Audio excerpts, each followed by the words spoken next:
Comment se libérer de la dépendance affective? Si vous vous posez cette question très souvent, sachez que vous êtes au bon endroit. Je vous en parle dans cette vidéo. Bonjour à tous, je suis très heureux de vous retrouver dans cette nouvelle vidéo. Réel plaisir à chaque semaine de trouver un thème qui touche notre quotidien, que ce soit en rapport avec le développement personnel ou encore des relations humaines. Alors, aujourd'hui, nous allons parler de la dépendance. Bien que si nous prenons la notion de la dépendance sous toutes ses facettes, elle est assez complexe parce qu'il y a plusieurs sortes de dépendance. Notamment, il y a la dépendance liée aux stupéfiants, il y a la dépendance liée à quelque nutrition, il y a la dépendance liée à des situations. Mais là n'est pas le problème parce que ce genre de dépendance, si nous sommes là-dedans, on sait et on est conscient qu'on est addict à ces choses. Par contre, notre cas est assez insidieux que si nous sommes là-dedans, on ne s'en rend même pas compte, on croit que c'est de l'amour. Toi qui crois que c'est de l'amour, ça ne disconvient pas, je confirme ton idée. Mais c'est un amour unilatéral. C'est un amour à sens unique. Parce que c'est une personne qui se sacrifie. C'est une personne qui oublie son bien-être au profit de la relation. Alors, toute relation qui fonctionne sur cette base n'est pas une relation, mais plutôt une dépendance. C'est quoi une dépendance affective? Une dépendance affective, c'est une sorte de piège émotionnel très puissant dont bon nombre de personnes se retrouvent à coincer dedans sans s'en rendre compte. Ce cycle infernal est très souvent caractérisé par un manque d'attention, une quête d'approbation et d'amour, chose qui entraîne très souvent chez le sujet un déséquilibre émotionnel très puissant. Donc si c'est votre cas, vous vous retrouvez coincé dans une dépendance affective, suivez cette vidéo jusqu'à la fin. Parce que dans cette vidéo, je vais vous partager 3 conseils qui ont permis à bon nombre de personnes de se libérer de la dépendance affective, qui vont également vous permettre de se libérer de la dépendance affective et pouvoir construire des relations écologiques saines et équilibrées. Alors, si vous n'êtes pas encore abonné à cette chaîne, abonnez-vous pour qu'ensemble on puisse aller loin. Comme on dit très souvent, celui qui va aller vite part seul et celui qui va aller loin part avec les autres. J'espère que c'est fait. Merci pour votre soutien, ça me touche énormément. Alors, c'est parti. Mais bien avant que je ne vous partage ces 3 conseils, nous allons tout d'abord essayer d'explorer d'où cette dépendance prend sa source. La dépendance affective prend très souvent sa source dans un manque d'amour, de reconnaissance, voire d'appartenance venant de nos parents depuis notre enfance, voire la société dans laquelle nous avons grandi. Et choses qui continuent à guider notre vie jusqu'à dans nos relations aujourd'hui. Je veux comprendre une chose, que la dépendance n'est pas seulement amoureuse, ça peut être aussi amicale. Les personnes dépendantes affectives cherchent toujours à combler leurs besoins fondamentaux affectifs chez les autres au lieu de les chercher chez eux-mêmes. Chose qui entraîne une perte d'amour de soi, qui conduit à une dépression, qui peut également conduire à une perte de confiance en soi, d'estime de soi, voire même d'affirmation de soi. Je ne vous dirai pas qu'à la suite de cette vidéo, vous êtes directement sorti de la dépendance affective, parce que ce n'est pas comme si c'était une tasse sur un ami, on lave et on enlève. Non. Mais si vous arrivez à appliquer les conseils dont je m'en vais à vous partager, vous allez voir avec le temps, vous allez vous libérer de la dépendance affective et pouvoir construire des relations écologiques.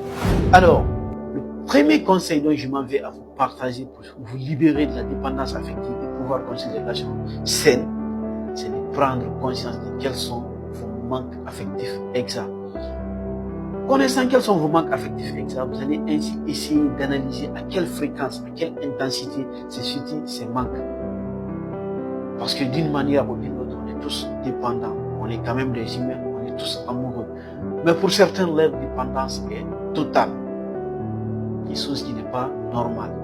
Sinon, être amoureux, ça c'est quelque chose de normal. Mais être dépendant d'une personne, comme si toute ta vie se résumait sur cette personne, c'est ce qui n'est pas normal. Alors savoir à quelle intensité se situe vous manque, c'est très fondamental. Et chercher à savoir quelle est l'émotion dont vous dégagez derrière ces manques. Quel est ce ressentiment dont vous dégagez derrière ces manques. Pour certains, par exemple, c'est une émotion de colère, de rage, de vengeance. Tout ce que ces personnes ont besoin, c'est une réparation vis-à-vis d'un sentiment d'injustice. Pour d'autres, c'est une émotion d'insécurité. Elles croient que c'est en étant avec cette personne qu'elles sont en sécurité. Donc, chose qui les pousse à s'accrocher de cette personne, voire même à croire que leur vie et la vie de l'autre là sont les mêmes, ce qui n'est jamais le cas. Pour d'autres, c'est une émotion d'insatisfaction. Donc, elles croient que leur partenaire ne les apporte pas autant plus d'amour, autant plus d'attention, qui les permettent de se sentir dans leur assiette, dans leur peau. Donc, chose qui les pousse à donner encore et encore, à croire même que les besoins de l'autre sont les siens, chose qui n'est aussi jamais le cas. Donc, si vous voulez sortir de la dépendance affective maintenant, c'est de, premièrement, chercher à savoir quels sont vos manques affectifs exacts et chercher à savoir à quelle intensité se situent ces manques et chercher à savoir quelles sont les émotions dont vous dégagez derrière ces manques. Le deuxième conseil dont je m'en vais à vous partager pour vous libérer de la dépendance affective et pouvoir construire des relations saines, c'est de travailler sur votre estime en soi. C'est-à-dire, aujourd'hui, le mécanisme de la dépendance affective nous fait croire qu'on ne fait pas assez pour qu'on ait un retour sur l'investissement. Chose qui nous pousse à faire encore et encore, voire même à étouffer notre partenaire. Donc, vous devez prendre conscience de la valeur dont vous apportez à la relation. Si toutefois, tout ce que vous faites comme effort, tout ce que vous apportez comme valeur à la relation, votre partenaire ne voit rien de tout ça là, essayez de faire une prise de conscience en prenant conscience de vos propres valeurs. C'est-à-dire, au lieu de vous demander comment est-ce que cette personne me perçoit, demandez-vous plutôt comment est-ce que vous percevez vous-même. Au lieu de vous demander comment est-ce que cette personne m'accorde de la tendresse, demande-toi plutôt comment est-ce que toi-même tu t'accordes de la tendresse. Au lieu de te demander comment est-ce que cette personne m'écoute, demande-toi comment est-ce que toi-même tu essaies d'établir cette communication interne avec toi-même. Sachant quelle est ta valeur, tu ne vas pas accepter l'inacceptable, ni laisser n'importe quelle personne venir se foutre, c'est-à-dire jouer de tes sentiments. Parce que la perception des autres sur toi dépend de comment est-ce que toi-même tu te perçois. Si toi-même tu te perçois comme une ordure, comment est-ce que tu veux que les autres te perçoivent comme une personne respectable et respectée? Donc si tu veux que les personnes t'accordent du respect et de la tendresse que tu veux, toi d'abord essaie de t'accorder ce respect et cette tendresse que tu veux. Encore le meilleur moyen pour établir cette confiance en soi, travailler sur votre estime en soi, c'est d'adopter le sport. Le sport est très fondamental dans le processus du rétablissement de la confiance en soi. Le sport nous permet à l'organisme de dégager ces énergies négatives, ces pensées négatives pour pouvoir établir un équilibre émotionnel et moral. Donc faites du sport si vous voulez vraiment établir une confiance en vous. Le sport, c'est un meilleur moyen. Le troisième conseil et le dernier conseil dont je m'en vais à vous partager pour se débarrasser de la dépendance affective et pouvoir construire des relations saines, c'est d'apprendre à construire des relations écologiques. Parlant d'une relation écologique, elle est caractérisée par 5 principes fondamentaux. Si 5 principes ne sont pas respectés dans une relation, elle n'est pas censée être appelée une relation écologique, mais plutôt une dépendance. Alors, le premier principe d'une relation écologique, c'est le respect de soi et des autres. C'est-à-dire, vous devez non seulement respecter vos besoins, mais tout en respectant les besoins des autres, sans pour autant chercher à avoir un contrôle encore assez sacrifié pour la relation. Le deuxième principe d'une relation écologique, c'est d'établir une communication saine et authentique. C'est-à-dire avoir une liberté d'expression dans la relation sans pour autant avoir peur d'être jugé ou encore peur d'être rejeté par son ou sa partenaire fondamental. Le troisième principe, c'est établir une autonomie émotionnelle. Que chacun soit responsable de ses émotions et ne demande pas à son ou sa partenaire de combler ses manques, voire apaiser ses plaisirs personnels. Le quatrième principe pour établir une relation écologique, c'est l'équilibre dans la relation. C'est-à-dire le partage équitable des responsabilités. Que ce soit l'attention, elle doit être mutuelle venant des deux côtés.